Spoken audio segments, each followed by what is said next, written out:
داود علیہ السلام کا سلسلہ نسب یہودا بن یعقوب سے جا ملتا ہے۔ آپ چھوٹے قد کے تھے، آنکھیں نیلی، بال ہلکے اور دل کے صاف شفاف تھے۔ آپ بنی اسرائیل پر حکومت کرنے لگے۔ اللہ تعالیٰ نے ان کی حکومت کو مضبوط کر دیا اور یوں بنی اسرائیل ایک بار پھر یکجا ہو گئے۔ اللہ تعالیٰ نے آپ پر بہت سے معجزات ظاہر فرمائے۔ آپ پر ایک کتاب بھی نازل ہوئی جسے زبور کے نام سے جانا جاتا ہے۔ اللہ تعالیٰ سورۃ النساء آیت 163 میں فرماتے ہیں، وَآتَيْنَا دَاوُودَ زَبُورًا، ہم نے داود کو زبور عطا فرمائی۔ آپ تمام انسانوں سے زیادہ خوبصورت آواز والے تھے۔ صحیح بخاری کی ایک حدیث میں ہے کہ ایک مرتبہ رسول اللہ صلی اللہ علیہ وسلم نے ابو موسیٰ اشعری رضی اللہ عنہ کو قرآن مجید کی تلاوت کرتے سنا۔ ان کی آواز بہت خوبصورت تھی۔ آپ ان کی قرات توجہ سے سننے لگے، پھر آپ نے فرمایا، یا ابا موسیٰ لقد اوتیت مزمارا من مزامیر آل داود، اے ابو موسیٰ، تجھے داود علیہ السلام جیسی بہترین آواز عطا کی گئی ہے۔ اللہ تعالیٰ نے آپ کی آواز کو بھی ایک معجزہ بنا دیا، اور وہ ایسے کہ جب داود علیہ السلام زبور کی تلاوت کرتے تو پہاڑ اس کو سن کر آپ کے ساتھ تسبیح شروع کر دیتے، اور جب پرندے یہ آواز سنتے تو ان کے پاس آ کر اپنی گردنیں جھکا کر بیٹھ جاتے اور تسبیح میں ان کے ساتھ شامل ہو جاتے، اپنی جگہ سے حرکت بھی نہ کرتے۔ اللہ تعالی سورہ سبا آیت 10 میں فرماتے ہیں، یا جبال اوبی معه والطیر، اے پہاڑوں، اس کے ساتھ رغبت سے تسبیح پڑھا کرو، اور پرندوں کو بھی یہی حکم ہے۔ خود داود علیہ السلام کے بارے میں اللہ تعالیٰ کا فرمان ہے، واذکر عبدنا داود ذا الأید انه اواب، اور ہمارے بندے داود کو یاد کریں جو بڑی قوت والا تھا، یقیناً وہ بہت رجوع کرنے والا تھا۔ اسی طرح اللہ تعالیٰ سورۃ الانبیاء آیت 79 میں فرماتے ہیں، وَسَخَّرْنَا مَعَ دَاوُودَ الْجِبَالَ يُسَبِّحْنَ وَالطَّيْرَ وَكُنَّا فَاعِلِينَ، اور ہم نے پہاڑ کو داود کے تابع کر دیا جو تسبیح کرتے تھے، اور پرندوں کو بھی، اور ہم ہی یہ سب کچھ کرنے والے تھے۔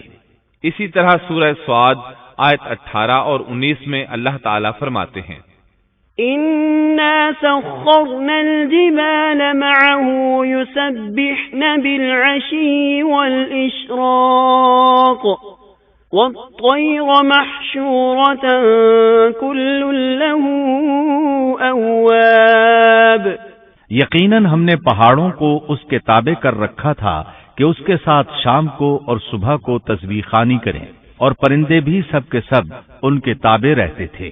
یہ داود علیہ السلام کے معجزات تھے۔ اللہ تعالیٰ نے اور بھی کئی معجزات سے انہیں نوازا تھا۔ اللہ نے آپ کے لیے لوہے کو نرم فرما دیا تھا۔ آپ لوہے سے اس طرح چیزیں بنا لیتے تھے جس طرح لوگ گارے اور مٹی سے بنا لیتے ہیں۔ آپ لوہے سے زرہیں بناتے تھے۔ نوح علیہ السلام سے پہلے بھی زرہیں ہوتی تھیں، لیکن وہ تختیوں کی مانند ہوتی تھیں۔ ان کو سینے اور کمر کی طرف لٹکا لیا جاتا تھا، لیکن ان کا بوجھ بہت ہوتا تھا۔ آپ نے لوہے کی کڑیاں اور دائرے بنا کر ان کو خاص انداز میں جوڑ جوڑ کر زرہیں تیار کیں۔ یہ بہت ہلکا لباس تھا اور پورے جسم کو دشمن کے وار سے محفوظ رکھتا تھا۔ اللہ تعالیٰ سورہ سبا آیت 10 اور 11 میں فرماتے ہیں، وَأَلَنَّا لَهُ الْحَدِيدَ أَنِ اعْمَلْ سَابِغَاتٍ وَقَدِّرْ فِي السَّرْدِ وَاعْمَلُوا صَالِحًا إِنِّي بِمَا تَعْمَلُونَ بَصِيرٌ، اور ہم نے اس کے لیے لوہا نرم کر دیا کہ تو پوری پوری زرہیں بنا اور جوڑوں میں اندازہ رکھ، تم سب نیک کام کیا کرو، یقین مانو کہ میں تمہارے اعمال دیکھ رہا ہوں۔ ان آیات میں اللہ تعالیٰ فرماتے ہیں کہ داود علیہ السلام کو ہم نے حکم دیا کہ زرہیں لوگوں کے لیے نہایت موزوں ہونی چاہیے، ان کی کڑیوں کو بڑے مناسب انداز میں جوڑنا، نہ اس قدر موٹی ہوں کہ ان کا وزن بڑھ جائے، نہ اس قدر پتلی کہ جلد کٹ جائیں اور اپنا مقصد پورا نہ کر سکیں۔ اسی طرح اللہ تعالی سورۃ الانبیاء آیت 80 میں فرماتے ہیں وَعَلَّمْنَاهُ صَنْعَةَ لَبُوسٍ لَكُمْ لِتُحْصِنَكُمْ مِنْ بَأْسِكُمْ فَهَلْ أَنْتُمْ شَاكِرُونَ اور ہم نے اسے تمہارے لیے لباس بنانے کی کاریگری سکھائی تاکہ لڑائی کے ضرر سے تمہارا بچاؤ ہو سکے، کیا اب تم شکر گزار بنو گے؟ بہرحال اس صنعت کے موجد داؤد علیہ السلام ہیں۔ اللہ تعالی نے آپ کی حکومت کو خوب مضبوط کیا، آپ کو زبردست فضائل اور معجزات سے مالا مال کیا۔ اللہ تعالی سورۃ صاد آیت 20 میں فرماتے ہیں وَشَدَدْنَا مُلْكَهُ وَآتَيْنَاهُ الْحِكْمَةَ وَفَصْلَ الْخِطَابِ، اور ہم نے اس کی سلطنت کو مضبوط کر دیا تھا اور اسے حکمت دی تھی اور بات کا فیصلہ سمجھا دیا تھا۔ آپ لوگوں کے درمیان نہایت عادلانہ فیصلے فرماتے تھے، آپ نبی بھی تھے، بادشاہ بھی اور قاضی بھی۔ آپ کی حکومت کے متعلق کئی احکامات نازل ہوئے، ان میں سے قرآن مجید میں ایک حکم عجیب انداز سے آیا ہے۔ ہوا یوں کہ آپ نے عبادت اور عدالت کے لیے اوقات مقرر کر رکھے تھے، عبادت کے لیے ایک جگہ بنوا رکھی تھی، دن میں فیصلے کرتے، رات کو عبادت۔ جب عبادت کرتے تو کسی کو ان کے پاس آنے کی اجازت نہیں تھی۔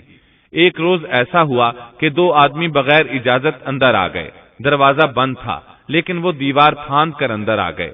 آپ ڈر گئے کہ کہیں حملہ آور نہ ہو۔ اللہ تعالیٰ سورۃ صاد آیت 21 اور 22 میں فرماتے ہیں وَهَلْ أَتَاكَ نَبَأُ الْخَصْمِ إِذْ تَسَوَّرُوا الْمِحْرَابَ إِذْ دَخَلُوا عَلَى دَاوُودَ فَفَزِعَ مِنْهُمْ قَالُوا لَا تَخَفْ خَصْمَانِ بَغَى بَعْضُنَا عَلَى بَعْضٍ فَاحْكُم بَيْنَنَا بِالْحَقِّ وَلَا تُشْطِطْ وَاهْدِنَا إِلَى سَوَاءِ الصِّرَاطِ۔ اور کیا تجھے جھگڑا کرنے والوں کی بھی خبر ملی جبکہ وہ دیوار پھاند کر محراب میں آ گئے؟ جب یہ داؤد کے پاس پہنچے تو وہ ان سے ڈر گئے، وہ کہنے لگے خوف نہ کیجیے، ہم مقدمہ کے 2 فریق ہیں، ہم میں سے ایک نے دوسرے پر زیادتی کی ہے، لہذا آپ ہمارے درمیان حق کے ساتھ فیصلہ کر دیجئے اور ناانصافی نہ کیجیے اور ہمیں سیدھی راہ بتا دیجئے۔ داؤد علیہ السلام نے فرمایا بتاؤ تمہارا کیا مسئلہ ہے؟ ان میں سے ایک نے کہا إن هذا أخي له 99 نعجة ولي نعجة واحدة فقال أكفلنيها وعزني في الخطاب۔ یہ میرا بھائی ہے، اس کے پاس 99 دمبیاں ہیں اور میرے پاس ایک ہی دمبی ہے، لیکن یہ مجھ سے کہہ رہا ہے کہ اپنی یہ ایک بھی مجھے دے دے اور مجھ پر بات میں بڑی سختی برتتا ہے۔ اس آیت کی تفسیر میں ہے کہ ایک دمبی والے بھائی نے کہا یہ میرا بھائی بہت چالاک ہے، برے طریقے سے بات کرتا ہے، کہتا ہے کہ میری دمبیاں چرنے جاتی ہیں تو اس اپنی ایک دمبی کو بھی ان کے ساتھ بھیج دیا کرو۔ جب میری دمبی اس کی دمبیوں کے ساتھ آنے جانے لگ گئی تو اب یہ کہتا ہے کہ یہ بھی میری ہے، اب میں خالی ہاتھ ہوں۔ اس طرح میں اس کے ظلم کا نشانہ بن چکا ہوں۔ داؤد علیہ السلام نے فوراً کہا قال لقد ظلمك بسؤال نعجتك إلى نعاجه وَإِنَّ كَثِيرًا مِنَ الْخُلَطَاءِ لَيَبْغِي بَعْضُهُمْ عَلَى بَعْضٍ إِلَّا الَّذِينَ آمَنُوا وَعَمِلُوا الصَّالِحَاتِ وَقَلِيلٌ مَا هُمْ۔ اس کا اپنی دمبیوں کے ساتھ تیری ایک دمبی ملا لینے کا سوال واقعی تیرے اوپر ایک ظلم ہے، اور اکثر حصے دار اور شریک ایسے ہی ہوتے ہیں کہ ایک دوسرے پر ظلم کرتے ہیں، سوائے ان لوگوں کے جو ایمان لائے اور جنہوں نے نیک عمل کیے، اور ایسے لوگ بہت ہی کم ہیں۔ داؤد علیہ السلام نے دوسرے بھائی کی بات سنے بغیر ہی اسے ظالم ٹھہرا دیا۔ آپ کا فیصلہ سنتے ہی دوسرا بول اٹھا، آپ نے میری بات تو سنی ہی نہیں اور فیصلہ دے دیا، پہلے آپ میری بات تو سنتے۔ داؤد علیہ السلام فوراً بھانپ گئے کہ ان سے غلطی ہوئی ہے اور سمجھ گئے کہ یہ اللہ تعالیٰ کی طرف سے آزمائش ہے۔ آپ نے فوراً توبہ کی، اللہ کی طرف رجوع کیا اور استغفار کرنے لگے۔ وظن داود أنما فتناه فاستغفر ربه وخر راكعا وأناب فغفرنا له ذلك وإن له عندنا لزلفى وحسن مآب۔ اور داؤد سمجھ گئے کہ ہم نے انہیں آزمایا ہے، پھر تو اپنے رب سے استغفار کرنے لگے اور عاجزی کرتے ہوئے سجدے میں گر پڑے اور پوری طرح رجوع کیا، پس ہم نے بھی ان کا وہ قصور معاف کر دیا، یقیناً وہ ہمارے نزدیک بڑے مرتبے والے اور بہت اچھے ٹھکانے والے ہیں۔ اس کے بعد اللہ تعالی سورۃ صاد آیت 26 میں فرماتے ہیں، يا داود إنا جعلناك خليفة في الأرض فاحكم بين الناس بالحق ولا تتبع الهوى فيضلك عن سبيل الله إن الذين يضلون عن سبيل الله لهم عذاب شديد بما نسوا يوم الحساب۔ اے داؤد، ہم نے تمہیں زمین میں خلیفہ بنا دیا، تم لوگوں کے درمیان حق کے ساتھ فیصلہ کیا کرو اور اپنی نفسانی خواہش کی پیروی نہ کرو، ورنہ وہ تمہیں اللہ کی راہ سے بھٹکا دے گی۔ یقیناً جو لوگ اللہ کی راہ سے بھٹک جاتے ہیں ان کے لیے سخت عذاب ہے، اس لیے کہ انہوں نے حساب کے دن کو بھلا دیا ہے۔ اس طرح داؤد علیہ السلام اللہ تعالیٰ کے اس فرمان کے مطابق فیصلے کرنے لگے۔ اللہ کے ہاں ان کا احترام اور اکرام اور بڑھ گیا۔ آپ کثرت سے روزے رکھتے اور خوب عبادت کرتے۔ آپ اس وقت تمام انسانوں سے بڑھ کر اللہ کی عبادت کرنے والے تھے۔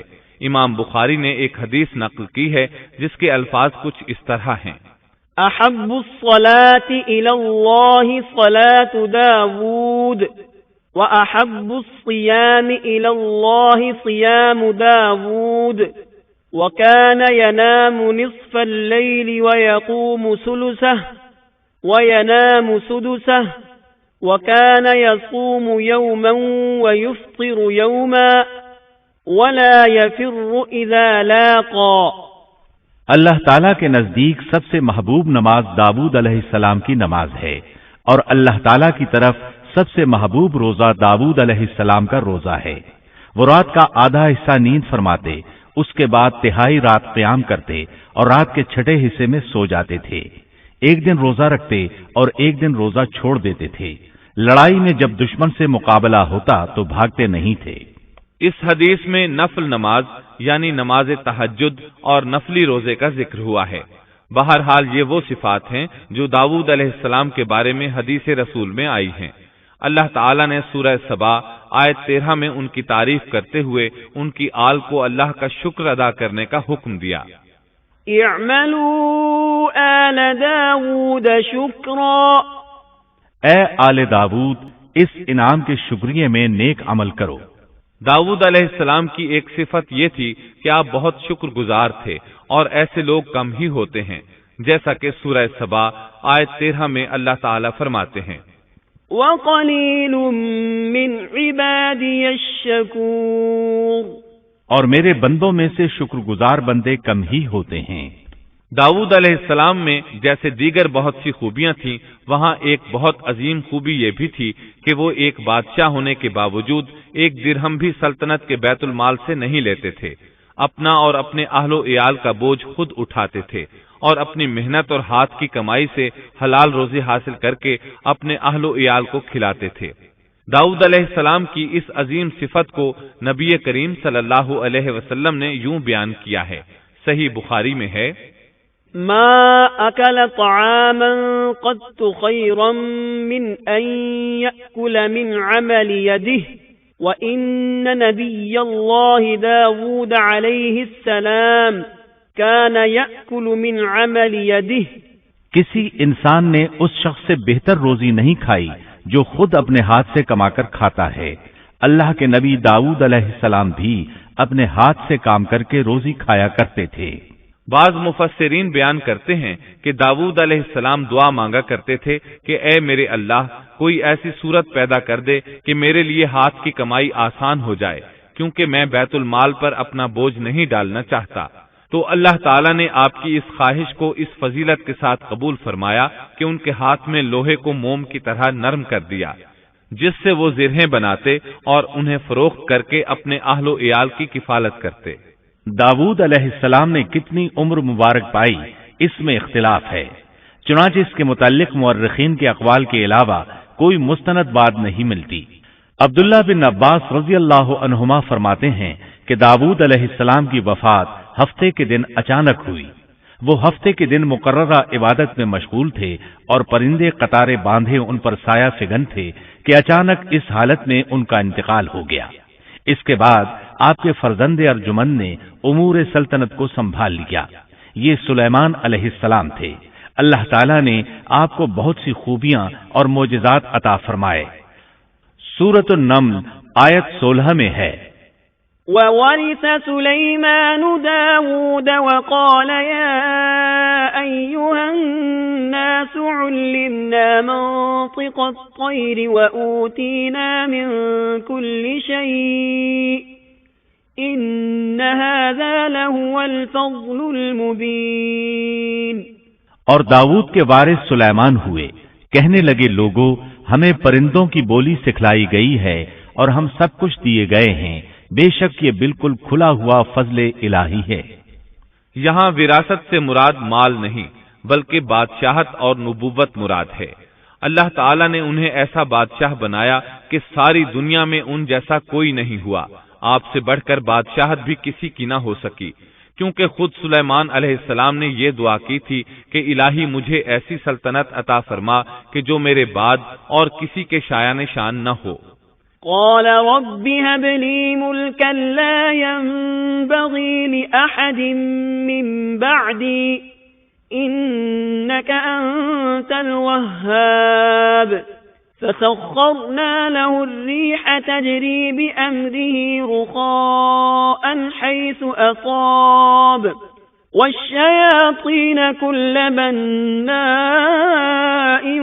وغواص وآخرین مقرنین فی الاصفاد۔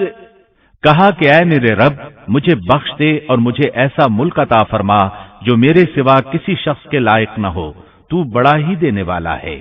پس ہم نے ہوا کو ان کے ماتحت کر دیا، وہ آپ کے حکم سے جہاں آپ چاہتے نرمی سے پہنچا دیا کرتی تھی، اور طاقتور جنوں کو بھی ان کا ماتحت کر دیا، ہر عمارت بنانے والے کو اور غوطہ خور کو اور دوسرے جنات کو بھی جو زنجیروں میں جکڑے رہتے تھے۔ جن سلیمان علیہ السلام کے حکم سے بلند و بالا عمارتیں تعمیر کرتے تھے، دریاؤں میں غوطہ لگا کر ان سے ہیرے جواہرات اور موتی وغیرہ نکالتے تھے۔ دوسرے جو کام عام انسانوں کی طاقت سے زیادہ ہوتے تھے وہ آپ جنوں سے لیا کرتے تھے۔ جو جن آپ کے حکم سے سرتابی کرتے یا شرارتیں کر کے کام میں رکاوٹ ڈالتے یا دوسروں کو تنگ کرتے تو آپ انہیں زنجیروں میں جکڑ کر قید خانے میں ڈال دیتے، اور یہ آپ پر اللہ کی طرف سے بہت بڑا انعام اور احسان تھا، جیسا کہ اللہ تعالیٰ سورہ صاد آیت 39 میں فرماتے ہیں، هذا عطاؤنا فامنن او امسک بغیر حساب۔ یہ ہے ہمارا عطیہ، اب تو احسان کر یا روک رکھ، کچھ حساب نہیں۔ اللہ تعالیٰ نے سلیمان علیہ السلام کو ان پر قبضہ اور اختیار دے دیا اور فرمایا اب آپ کی مرضی، آپ انہیں سزا دیں یا درگزر کریں، کسی کو کچھ دیں یا روک لیں، آپ کے لیے سب کچھ جائز ہے۔ دوسرے مقام پر اللہ تعالیٰ سورہ سبا آیت 12 میں فرماتے ہیں، وَمِنَ الْجِنِّ مَن يَعْمَلُ بَيْنَ يَدَيْهِ بِإِذْنِ رَبِّهِ وَمَن يَزِغْ مِنْهُمْ عَنْ أَمْرِنَا نُذِقْهُ مِنْ عَذَابِ السَّعِيرِ۔ اور اس کے رب کے حکم سے بعض جنات اس کی ماتحتی میں اس کے سامنے کام کرتے تھے، اور ان میں سے جو بھی ہمارے حکم سے سرکشی کرے ہم اسے بھڑکتی ہوئی آگ کے عذاب کا مزہ چکھائیں گے۔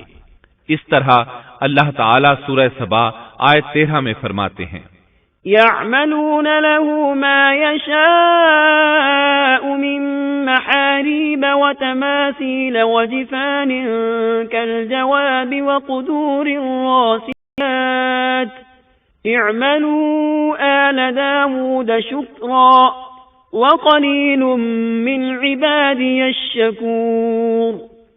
جو کچھ سلیمان چاہتے جنات وہ تیار کر دیتے، مثلا قلعے، مجسمے اور حوضوں جیسے پیالے اور چولہوں پر جمی ہوئی مضبوط دیگیں۔ اے آل داود، اس کے شکریہ میں نیک عمل کرو، میرے بندوں میں سے شکر گزار کم ہی ہیں۔ یعنی جنات سلیمان علیہ السلام کے حکم کے مطابق بڑے بڑے محل، مساجد، قلعے، مختلف مساجد کے ماڈل یا سینریوں کے ماڈل، بڑے بڑے تھال اور اتنی بڑی دیگیں بناتے تھے جو بوجھل اور نقل و حمل کے قابل نہ ہونے کی وجہ سے کسی خاص مقام پر نصب کر دی جاتی تھیں، اور یہ آپ پر اللہ تعالیٰ کا عظیم احسان تھا۔ اس کے علاوہ دیگر معجزات سے بھی اللہ تعالیٰ نے آپ کو سرفراز فرمایا تھا، جیسا کہ سورۃ الانبیاء آیت 82 میں اللہ تعالیٰ فرماتے ہیں، وَمِنَ الشَّيَاطِينِ مَن يَغُوصُونَ لَهُ وَيَعْمَلُونَ عَمَلًا دُونَ ذَلِكَ وَكُنَّا لَهُمْ حَافِظِينَ۔ اسی طرح بہت سے شیاطین بھی ہم نے اس کے تابع کیے تھے جو اس کے فرمان سے غوطہ لگاتے تھے، اور اس کے سوا بھی بہت سے کام کرتے تھے، ان کے نگہبان ہم ہی تھے۔ یہ تمام اقتدار اللہ تعالیٰ نے آپ کو عطا کیا تھا۔ آپ کے معجزات میں سے ایک معجزہ یہ بھی تھا کہ ہوا آپ کے لیے مسخر یعنی مطیع و فرما بردار تھی۔ اللہ تعالیٰ سورہ صاد آیت 36 میں فرماتے ہیں، فَسَخَّرْنَا لَهُ الرِّيحَ تَجْرِي بِأَمْرِهِ رُخَاءً حَيْثُ أَصَابَ۔ پس ہم نے ہوا کو ان کے ماتحت کر دیا، وہ آپ کے حکم سے جہاں آپ چاہتے نرمی سے پہنچا دیا کرتی تھی۔ اللہ تعالیٰ سورۃ الانبیاء آیت 81 میں فرماتے ہیں، وَلِسُلَيْمَانَ الرِّيحَ عَاصِفَةً تَجْرِي بِأَمْرِهِ إِلَى الْأَرْضِ الَّتِي بَارَكْنَا فِيهَا وَكُنَّا بِكُلِّ شَيْءٍ عَالِمِينَ۔ اور ہم نے تیز و تند ہوا کو سلیمان کے تابع کر دیا جو اس کے فرمان کے مطابق اس زمین کی طرف چلتی تھی جہاں ہم نے برکت دے رکھی ہے، اور ہم ہر چیز کا علم رکھنے والے ہیں۔ اسی طرح اللہ تعالیٰ سورہ سبا آیت 12 میں فرماتے ہیں، وَلِسُلَيْمَانَ الرِّيحَ غُدُوُّهَا شَهْرٌ وَرَوَاحُهَا شَهْرٌ۔ اور ہم نے سلیمان کے لیے ہوا کو مسخر کر دیا کہ صبح کی منزل اس کی مہینہ بھر کی ہوتی تھی اور شام کی منزل بھی مہینہ بھر کی ہوتی تھی۔ دیگر معجزات کی طرح اللہ تعالیٰ نے سلیمان علیہ السلام کو یہ معجزہ بھی عطا فرمایا کہ تیز و تند ہوا کو ان کا تابع فرمان بنا دیا۔ آپ اس ہوا کو جس طرح کا حکم دیتے وہ حکم کی تعمیل کرتی، اور اس طرح آپ 1 ماہ کا سفر چند گھنٹوں میں طے کر لیا کرتے تھے۔ داؤد علیہ السلام کو تو اللہ تعالیٰ نے لوہے کی ڈھلائی کا کام سکھایا تھا، جبکہ سلیمان علیہ السلام کو لوہے کی ڈھلائی کے علاوہ تانبے کی ڈھلائی کا فن بھی سکھایا۔ سورہ سبا آیت 12 میں اللہ تعالیٰ فرماتے ہیں، وَأَسَلْنَا لَهُ عَيْنَ الْقِطْرِ۔ اور ہم نے اس کے لیے تانبے کا چشمہ بہا دیا۔ اس چشمے میں پانی کی بجائے تانبا بہتا تھا، آپ اس سے جو چاہتے بنا لیتے۔ آپ گھوڑوں کو بہت پسند فرماتے تھے، آپ کے پاس بہت سے گھوڑے تھے۔ اللہ تعالیٰ سورۃ صاد آیت 30 تا 33 میں فرماتے ہیں، وَوَهَبْنَا لِدَاوُودَ سُلَيْمَانَ نِعْمَ الْعَبْدُ إِنَّهُ أَوَّابٌ إِذْ عُرِضَ عَلَيْهِ بِالْعَشِيِّ الصَّافِنَاتُ الْجِيَادُ فقال إني أحببت حب الخير عن ذكر ربي حتى توارت بالحجاب ردوها علي فطفق مسحا بالسوق والأعناق۔ اور ہم نے داؤد کو سلیمان عطا فرمایا جو بڑا اچھا بندہ تھا اور بے حد رجوع کرنے والا تھا۔ جب ان کے سامنے شام کے وقت تیز رو خاصے کے گھوڑے پیش کیے گئے تو کہنے لگے، میں نے ان گھوڑوں پر اپنے پروردگار کی یاد کو ترجیح دی یہاں تک کہ آفتاب غروب ہو گیا۔ ان گھوڑوں کو دوبارہ میرے سامنے لاؤ۔ پھر تو ان کی پنڈلیوں اور گردنوں پر ہاتھ پھیرنے لگے۔ گھوڑے 20,000 سے زائد تھے۔ گھوڑوں کے معائنے میں ان کا روزمرہ کا ذکر رہ گیا۔ تب انہیں ذکر الہی کا خیال آیا، جس پر انہیں سخت صدمہ ہوا اور کہنے لگے کہ میں گھوڑوں کی محبت میں اتنا گم ہو گیا کہ سورج غروب ہو گیا۔ تو ان گھوڑوں کو دوڑایا کہ وہ نظروں سے اوجھل ہو گئے۔ پھر انہیں دوبارہ طلب کیا اور پیار محبت سے ان کی پنڈلیوں اور گردنوں پر ہاتھ پھیرنا شروع کر دیا۔ امام بخاری نے ابو ہریرہ رضی اللہ عنہ سے روایت کی ہے کہ ایک مرتبہ سلیمان علیہ السلام نے ارادہ کیا کہ اس شب میں اپنی بیویوں کے ساتھ ازدواجی فریضہ ادا کروں گا تو میری ہر ایک بیوی سے لڑکا پیدا ہوگا اور وہ میدان جہاد کا مجاہد بنے گا، لیکن اس ارادے کے ساتھ انشاءاللہ کہنا بھول گئے۔ اللہ تعالیٰ کو جلیل القدر پیغمبر کا یہ طرز پسند نہ آیا، چنانچہ اللہ تعالیٰ نے سلیمان علیہ السلام کے اس دعوے کو اس طرح غلط ثابت کر دیا کہ تمام بیویوں میں سے صرف ایک بیوی کے ہاں مردہ بچہ پیدا ہوا۔ تب سلیمان علیہ السلام کو احساس ہوا کہ یہ انشاءاللہ نہ کہنے کا نتیجہ ہے، چنانچہ انہوں نے فوری توبہ کی اور انشاءاللہ کہنے کو اپنا معمول بنا لیا۔ اللہ تعالیٰ نے آپ کو فیصلہ کرنے کی زبردست صلاحیت عطا فرمائی تھی۔ سورۃ الانبیاء آیت 87 میں ہے، وَدَاوُودَ وَسُلَيْمَانَ إِذْ يَحْكُمَانِ فِي الْحَرْثِ إِذْ نَفَشَتْ فِيهِ غَنَمُ الْقَوْمِ وَكُنَّا لِحُكْمِهِمْ شَاهِدِينَ۔ اور داؤد اور سلیمان کو یاد کیجئے جبکہ وہ کھیت کے معاملے میں فیصلہ کر رہے تھے کہ کچھ لوگوں کی بکریاں اس میں چر چگ گئی تھیں اور ان کے فیصلے میں ہم موجود تھے۔ ہوا یہ کہ دو آدمی ہمسائے تھے، ان میں جھگڑا ہو گیا۔ ان میں سے ایک کے پاس کھیت تھا، اس میں اس نے فصل بو رکھی تھی، دوسرے کے پاس کچھ بکریاں تھیں۔ بکریوں کا چرواہا رات کے وقت دیوار والے دروازے کو بند کر دیتا تھا تاکہ بکریاں نکل کر فصل کو نقصان نہ پہنچائیں۔ ایک دن وہ دروازہ بند کرنا بھول گیا، بکریاں کھیت میں آ کر چرنے لگیں، فصل خراب ہو گئی۔ دونوں داؤد علیہ السلام کے پاس آئے، اپنا مقدمہ پیش کیا۔ داؤد علیہ السلام قاضی بھی تھے۔ اس وقت سلیمان علیہ السلام کہیں گئے ہوئے تھے۔ داؤد علیہ السلام مقدمہ سن کر کہنے لگے، یہ بکریوں والے کی سستی کا نتیجہ ہے، اس کا حل یہی ہے کہ وہ تیری بکریاں اپنی تحویل میں لے لے۔ دونوں فریق باہر نکلے تو سلیمان علیہ السلام سے ملاقات ہوئی۔ انہوں نے تفصیل سن کر فرمایا، میرے ساتھ آؤ۔ وہ انہیں داؤد علیہ السلام کے پاس لے آئے اور بولے، اس مقدمے کا اس سے بہتر فیصلہ یہ ہے کہ یہ بکریاں زمین والے کو دے دیں اور زمین بکریوں والے کو۔ جب بکریوں والا زمین کو پہلی حالت میں اگا دے گا تو آپ دونوں کی چیزیں انہیں لوٹا دیں۔ اس دوران کھیتی کا مالک بکریوں کے دودھ سے فائدہ حاصل کرتا رہے گا۔ یہ فیصلہ زیادہ بہتر ہے۔ اس سے بکریوں والا اپنی بکریوں سے بالکل محروم نہ ہوا اور کھیتی والے کا نقصان پورا ہو گیا۔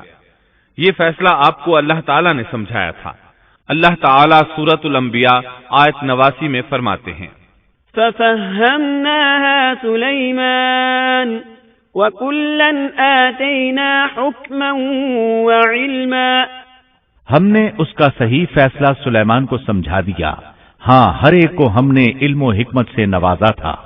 بخاری اور مسلم میں ایک حدیث ہے، اس میں اسی قسم کا ایک واقعہ بیان ہوا ہے کہ دو عورتیں اپنا مقدمہ داؤد علیہ السلام کے پاس لائیں۔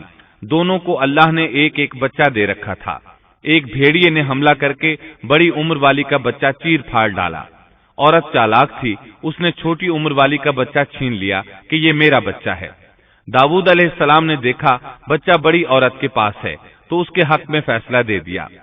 سلیمان علیہ السلام نے داؤد علیہ السلام سے اجازت چاہتے ہوئے کہا، کیا میں اس مقدمے کا فیصلہ کر سکتا ہوں؟ انہوں نے اجازت دے دی۔ سلیمان علیہ السلام نے عورت سے کہا، بچہ مجھے دے دو۔ بچہ ہاتھ میں لے کر انہوں نے تلوار نکالی اور دونوں عورتوں سے فرمایا، میں اس کے دو ٹکڑے کر کے تم دونوں میں برابر برابر تقسیم کرنے لگا ہوں۔ یہ سن کر بڑی عورت بولی کہ ٹھیک ہے، جبکہ چھوٹی عورت مامتا کی وجہ سے چلا اٹھی کہ آپ اسے زندہ رہنے دیں اور اسے دے دیں۔ یہ سنتے ہی سلیمان علیہ السلام بول اٹھے، تو ہی اس کی ماں ہے، جس سے اپنے بچے کے ٹکڑے دیکھنا برداشت نہ ہو سکا، پھر بچہ اسے دے دیا۔ سلیمان علیہ السلام کا ایک تیسرا واقعہ قرآن میں یوں ہے، سورۃ النمل آیت 17 اور 18 میں ہے، وحشر لسليمان جنوده من الجن والإنس والطير فهم يوزعون حتى إذا أتوا على واد النمل قالت نملة يا أيها النمل ادخلوا مساكنكم لا يحطمنكم سليمان وجنوده وهم لا يشعرون۔ اور سلیمان کے سامنے ان کے تمام لشکر جنات، انسان اور پرندوں میں سے جمع کیے گئے، ہر قسم الگ الگ کھڑی کر دی گئی۔ جب وہ چیونٹیوں کے میدان میں پہنچے تو ایک چیونٹی نے کہا، اے چیونٹیوں، اپنے اپنے گھروں میں گھس جاؤ، ایسا نہ ہو کہ بے خبری میں سلیمان اور ان کا لشکر تمہیں رونق ڈالے۔ ان تمام لشکروں کو اکٹھا کیا گیا تھا۔ اللہ تعالی نے چونٹی کی یہ بات سلیمان علیہ السلام کو سنوا دی۔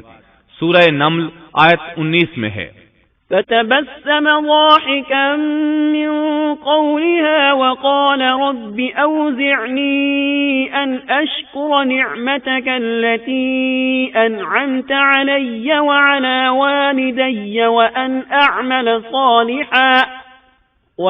أعمل صالحا ترضاه وأدخلني برحمتك في عبادك الصالحين۔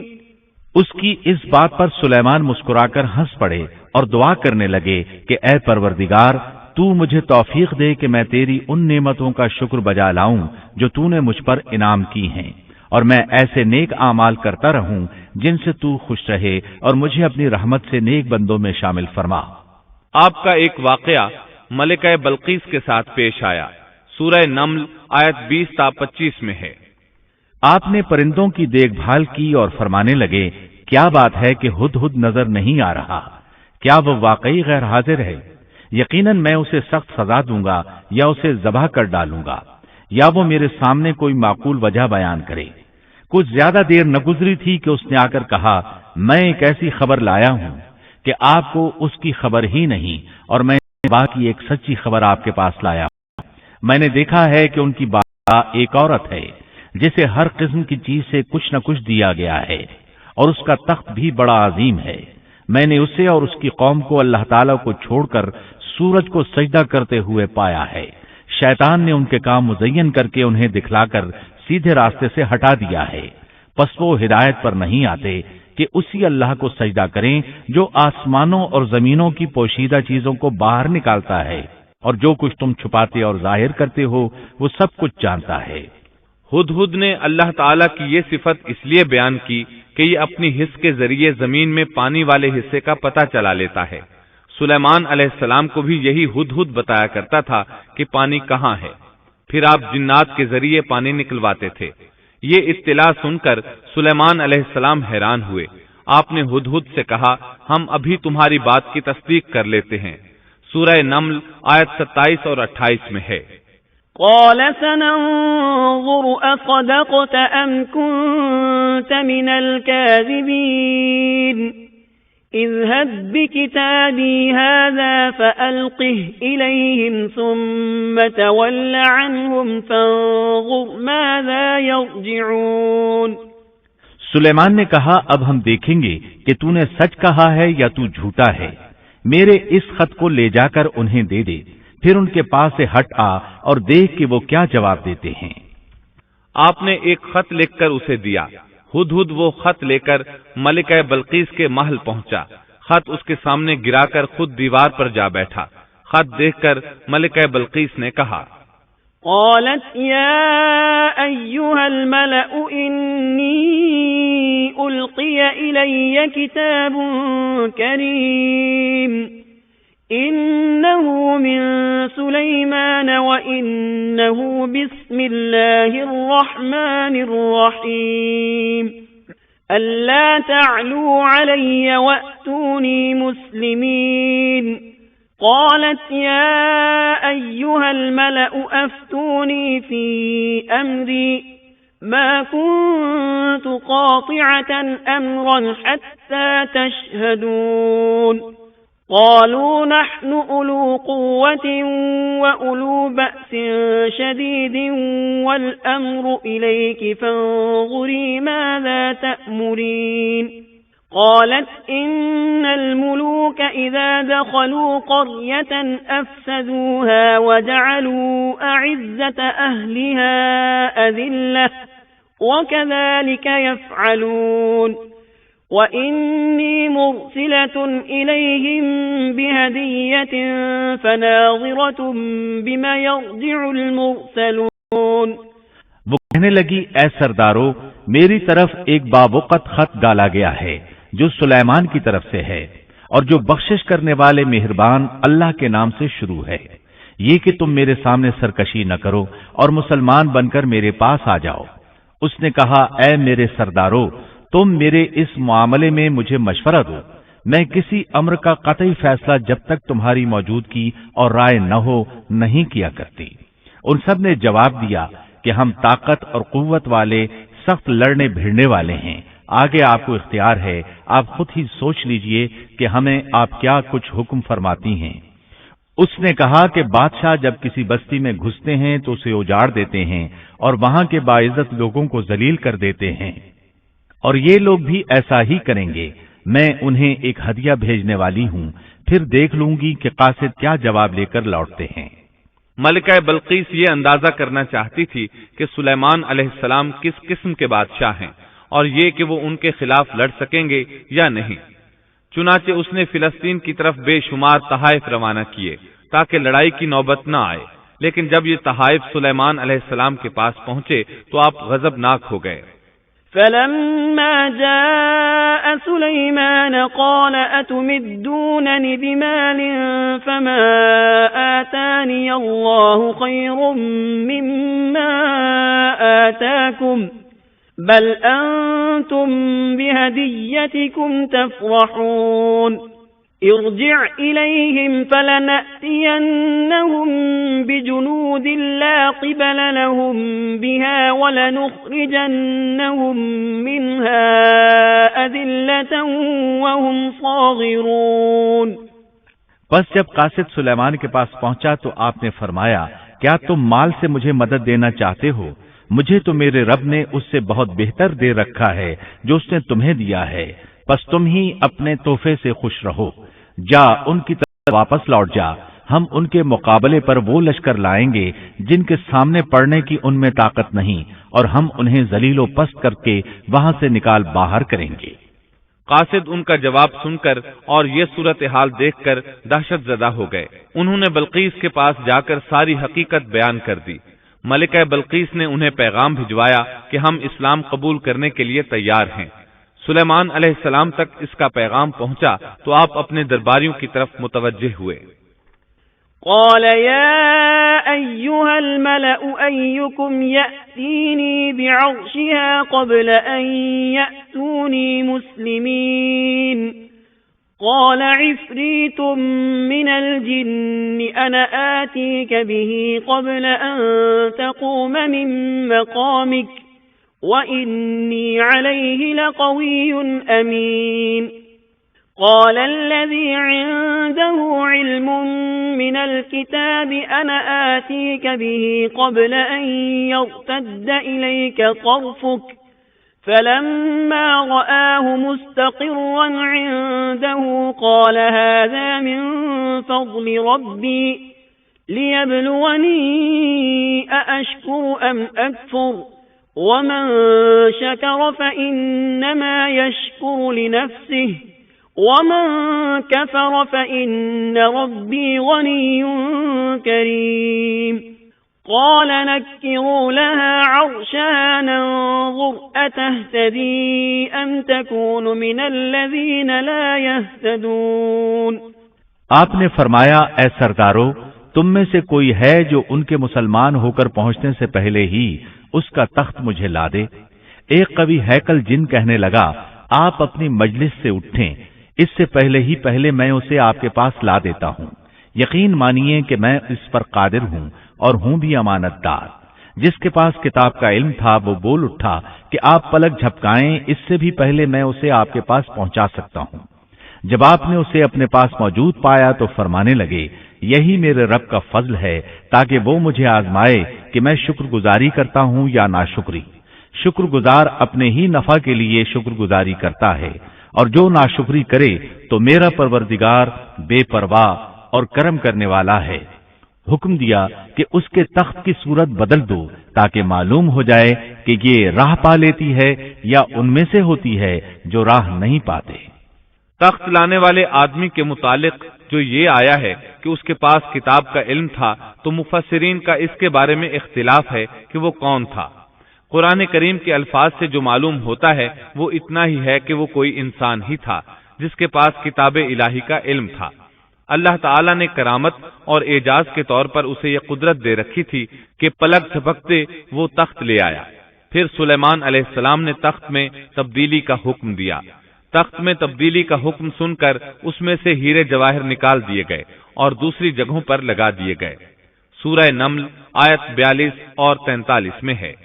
فَلَمَّا جَاءَتْ قِيلَ أَهَكَذَا عَرْشُكَ قالت كأنه هو وأوتينا العلم من قبلها وكنا مسلمين وصدها ما كانت تعبد من دون الله إنها كانت من قوم كافرين۔ پھر جب وہ آ گئی تو اس سے کہا گیا کہ ایسا ہی تیرا بھی تخت ہے۔ اس نے جواب دیا کہ یہ گویا وہی ہے، ہمیں اس سے پہلے ہی علم دے دیا گیا تھا اور ہم مسلمان تھے۔ اسے انہوں نے روک رکھا تھا کہ جن کی وہ اللہ کو چھوڑ کر پرستش کرتی رہی تھی، یقیناً وہ کافر لوگوں میں سے تھی۔ اب سلیمان علیہ السلام کی ملکہ بلقیس سے گفتگو شروع ہوئی۔ پھر وہ اسے تخت کے پاس لے آئے۔ اس سے پوچھا، کیا تیرا تخت بھی اسی طرح کا ہے؟ اس نے بہت اچھا اور فصاحت سے بھرپور جواب دیا۔ اس نے نہ تو یہ کہا کہ ہاں، کیونکہ وہ تو اپنا تخت پیچھے سبا کے علاقے میں چھوڑ آئی تھی، یہاں کیسے آ سکتا تھا، نہ اس نے یہ کہا کہ نہ، کیونکہ یہ وہی محسوس ہو رہا تھا۔ البتہ اس میں قدر تبدیلی محسوس ہو رہی تھی۔ اس نے عجیب جملے میں جواب دیا کہ یہ وہی لگتا ہے۔ سلیمان علیہ السلام یہ جواب سن کر حیران ہوئے۔ اب آپ نے اسے اپنی سلطنت کا غلبہ دکھانے کے لیے ایسا منظر دکھایا جو کسی بشر نے آج تک نہیں دیکھا۔ چنانچہ آپ اسے ایک محل میں لے گئے۔ یہ مکمل طور پر شیشے کا تھا، اس سے دوسری طرف دیکھا جا سکتا تھا۔ فرش بھی شیشے کا تھا، شیشے کے نیچے پانی چھوڑا گیا تھا، پانی چلتا رہتا تھا۔ آپ اسے لیے اندر داخل ہوئے تو وہ بہت حیران ہوئی کہ محل میں پانی بہ رہا ہے۔ اس نے اپنا لباس کچھ اوپر کر لیا کہ بھیگ نہ جائے۔ اس نے اپنا پاؤں پانی پر رکھنا چاہا تو وہ شیشے پر پڑا، اور زیادہ حیران ہوئی اور شرمندہ بھی کہ دھوکہ کھا گئی۔ اور یہ سب کچھ جنات کے ذریعے تیار کرایا گیا تھا۔ سورہ نمل آیت 44 میں اللہ تعالیٰ فرماتے ہیں، قیل لها ادخل الصرح فلما رأته حسبته لجة وكشفت عن ساقيها قال إنه صرح ممرد من قوارير قالت رب إني ظلمت نفسي وأسلمت مع سليمان لله رب العالمين۔ اس سے کہا گیا کہ محل میں چلی چلو، جسے دیکھ کر یہ سمجھ کر کہ یہ حوض ہے، اس نے اپنی پنڈلیاں کھول دی۔ سلیمان نے کہا، یہ ایسا محل ہے جس میں نیچے بھی شیشے جڑے ہوئے ہیں۔ کہنے لگی، میرے پروردگار، میں نے اپنی جان پر ظلم کیا، اب میں سلیمان کے ساتھ اللہ رب العالمین کی مطیع اور فرمانبردار بنتی ہوں۔ یہ عظیم سلطنت دیکھ کر وہ جان گئی کہ سلیمان علیہ السلام صرف بادشاہ ہی نہیں، نبی بھی ہیں۔ چنانچہ اس نے فوراً ایمان قبول کر لیا۔ سلیمان علیہ السلام کا سب سے بڑا کارنامہ یہ ہے کہ آپ نے مسجد اقصی تعمیر کروائی۔ اس کی پہلی تعمیر یعقوب علیہ السلام نے کرائی تھی۔ صحیح حدیث میں ہے کہ رسول اللہ صلی اللہ علیہ وسلم سے پوچھا گیا، زمین میں کون سی مسجد سب سے پہلے تعمیر کی گئی؟ آپ نے فرمایا، مسجد حرام، یعنی مکہ معظمہ والی مسجد۔ پھر آپ سے پوچھا گیا کہ اس کے بعد کون سی مسجد زمین میں بنائی گئی؟ آپ نے جواب دیا، مسجد اقصی۔ جب بخت نصر نے قدس پر قبضہ جما لیا تو اس نے مسجد اقصی ڈھا دی، لیکن پھر سلیمان علیہ السلام کو اللہ تعالیٰ نے بادشاہت عطا کی تو انہوں نے اثر نو تعمیر کا کام شروع کرایا۔ اس کے ساتھ ہی انہوں نے ہیکل سلیمانی بھی تعمیر کروایا۔ یہود آج تک اس کو مقدس سمجھتے ہیں۔ یہ مسجد اقصی کے بالکل قریب ہے۔ مسجد اقصی کی فضیلت میں بہت سی روایات ملتی ہیں، جیسا کہ رسول اللہ صلی اللہ علیہ وسلم کا ارشاد ہے، مسجد حرام میں ایک نماز کا ثواب 1,00,000 نمازوں کے برابر ہے، مسجد نبوی میں ایک نماز کا ثواب 1,000 نماز کے برابر ہے، اور مسجد اقصی میں 500 نمازوں کے برابر ثواب ملتا ہے۔ مسند احمد میں عبداللہ بن عمرو بن عاص رضی اللہ عنہما سے روایت ہے کہ رسول اللہ صلی اللہ علیہ وسلم نے فرمایا، جب سلیمان علیہ السلام نے بیت المقدس کو تعمیر کیا تو اللہ تعالیٰ سے 3 دعائیں مانگی، ان میں سے اللہ تعالیٰ نے 2 قبول فرمائیں اور ایک کے بارے میں ہم امید رکھتے ہیں کہ وہ ہمیں ملے گی۔ انہوں نے پہلا سوال یہ کیا کہ مجھے ایسی حکومت دے جو تیری حکومت کے موافق ہو، یعنی عدل و انصاف کی فراوانی ہو اور کسی پر ظلم و زیادتی نہ ہو۔ اللہ نے یہ دعا قبول فرمائی۔ دوسرا سوال یہ کیا، مجھے ایسا ملک عطا فرما جو میرے سوا کسی شخص کے لائق نہ ہو۔ اللہ تعالیٰ نے یہ دعا بھی قبول فرما لی۔ تیسرا سوال یہ کیا کہ جو شخص بھی گھر سے نکلے اور وہ مسجد اقصی میں نماز پڑھنے کا ارادہ رکھتا ہو تو وہ اپنے گناہوں سے اس طرح نکل جائے جس طرح کے پیدائش کے دن تھا۔ اس تیسرے سوال کے متعلق رسول اللہ صلی اللہ علیہ وسلم نے فرمایا، امید ہے یہ دعا اللہ نے ہمارے لیے رکھ لی ہو۔ اللہ تعالیٰ نے انہیں اس قدر طاقت اور قدرت عطا فرمائی تھی، لیکن اس کے باوجود آپ بشر تھے اور موت ہر بشر کو پہنچ کر رہتی ہے۔ انسان جس قدر بھی قدرت حاصل کر لے، جتنا بھی غلبہ پالے، جتنی بھی عظمت حاصل کر لے، لیکن موت سے نہیں بچ سکتا۔ اللہ تعالیٰ نے تو نبی کریم صلی اللہ علیہ وسلم کے متعلق فرمایا ہے، سورۃ الزمر آیت 30 میں ہے، إنك ميت وإنهم ميتون، بے شک خود آپ کو بھی موت کا مزہ چکھنا ہے اور یہ سب بھی مرنے والے ہیں۔ اللہ تعالیٰ نے چاہا کہ سلیمان علیہ السلام کی موت سے بھی لوگوں کو عبرت ہو اور نشانیاں ظاہر ہوں، کیونکہ اس دور میں لوگ جنات کے فتنے میں مبتلا تھے، یہ خیال کرتے تھے کہ جنات کو غیب کا علم ہے۔ اللہ تعالیٰ نے چاہا کہ لوگوں کو سلیمان علیہ السلام کی موت کے ذریعے بتائیں کہ جنات کو علم غیب نہیں ہے۔ ایک دن سلیمان علیہ السلام نے جنات کو سختی کے ساتھ مسخر کیا اور وہ آپ کے سامنے کام کرنے لگے۔ آپ ان کی نگرانی کرتے رہتے۔ جنات کے دلوں میں آپ کا بہت خوف تھا۔ آپ انہیں سستی کرنے پر سخت سزا دیتے تھے۔ آپ کھڑے ان کی نگرانی کر رہے تھے۔ اس وقت آپ کی عمر 150 سال تھی۔ جنات بیت المقدس کی تعمیر میں مصروف تھے۔ ایسے میں آپ نے اپنا عصا پکڑا اور اس پر اپنی ہتھیلیاں ٹکا دیں، پھر ہتھیلیوں پر اپنا سر رکھ دیا۔ اس طرح ان کی نگرانی کرتے رہے۔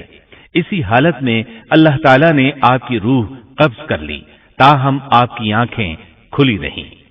ادھر جن مسلسل کام میں لگے رہے، وہ یہی خیال کرتے رہے کہ سلیمان علیہ السلام زندہ ہیں اور انہیں دیکھ رہے ہیں۔ آپ کا خلیفہ آیا تو وہ جان گیا آپ انتقال کر گئے ہیں، لیکن اس نے بھی جنات پر یہ بات ظاہر نہ کی۔ اس طرح 2 سال گزر گئے۔ جن اس قدر سخت نگرانی پر حیران تھے۔ وہ دیکھ رہے تھے کہ 2 سال سے سلیمان علیہ السلام نے حرکت تک نہیں کی، پلک تک نہیں جھپکی۔ ادھر اللہ تعالیٰ نے دیمک کو سلیمان علیہ السلام کے عصا پر مسلط کر دیا۔ وہ اندر اندر لاٹھی کو کھوکھلا کرتی رہی، آخر لاٹھی ٹوٹ گئی۔ سلیمان علیہ السلام زمین پر گر گئے۔ اس وقت جنات کو پتا چلا کہ انہیں فوت ہوئے تو عرصہ دراز ہو چکا ہے۔ تب انسانوں کو بھی معلوم ہو گیا کہ جنات کو غیب کا علم نہیں ہے۔ اللہ تعالیٰ سورہ سبا آیت 14 میں فرماتے ہیں، فَلَمَّا قَضَيْنَا عَلَيْهِ الْمَوْتَ مَا دَلَّهُمْ عَلَى مَوْتِهِ إِلَّا دَابَّةُ الْأَرْضِ تَأْكُلُ مِنْ سَأَتَهُ فَلَمَّا خَرَّ تَبَيَّنَتِ الْجِنُّ أَن لَّوْ كَانُوا يَعْلَمُونَ الْغَيْبَ مَا لَبِثُوا فِي الْعَذَابِ الْمُهِينِ۔ پھر جب ہم نے ان پر موت کا حکم بھیج دیا تو ان کی خبر جنات کو کسی نے نہ دی سوائے گھن کے کیڑے کے جو ان کے عصا کو کھا رہا تھا۔ پس جب سلیمان گر پڑے تو اس وقت جنات نے جان لیا کہ اگر وہ غیب دان ہوتے تو اس ذلت کے عذاب میں مبتلا نہ رہتے۔